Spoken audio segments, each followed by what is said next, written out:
সবকিছু সহ্য করতে শিখুন। আপনি কোনো ফেরেশতা নন, আপনি মানুষ। যখন সবাই আপনাকে নিয়ে টানাটানি করছে, কেউই আপনার প্রতি সন্তুষ্ট না, তখন কোনো না কোনো সময় আপনি ভেতরে কিছুটা ভেঙে পড়বেন। আস্তে আস্তে এক সময় আপনি সবকিছু মিলিয়ে চলতে পারবেন না। দুটো ব্যাপারে আপনাকে ব্যালেন্স করে চলা শিখতে হবে। দুটো ব্যাপারে আপনাকে ব্যালেন্স করে চলা শিখতে হবে। এক, আপনি রেগে মেগে বলে ফেলবেন, আমি তো এমনিতেই সবাইকে খুশি করতে পারবো না, তাই আমি চেষ্টা করাই ছেড়ে দিয়েছি, সবাই গোল্লায় যাক। আবার অন্যদিকে হতে পারে, আপনি সবাইকে খুশি রাখতে গিয়ে নিজের অবস্থাই খারাপ করে ফেললেন।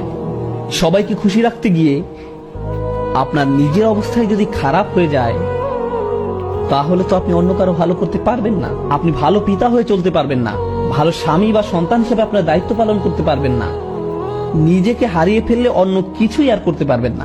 অনেক সময় সম্পর্কগুলো ধরে রাখার সময় আমরা পুরুষরা অবমাননা করে ফেলি। হয়তো আমরা অন্যদের অধিকারগুলো দিচ্ছি না, আবার মাঝে মাঝে যারা আমাদের উপর নির্ভরশীল তারাই আমাদের সম্পর্কের অবমাননা করে বসে, তারা আমাদের সাথে অন্যায় করে ফেলে।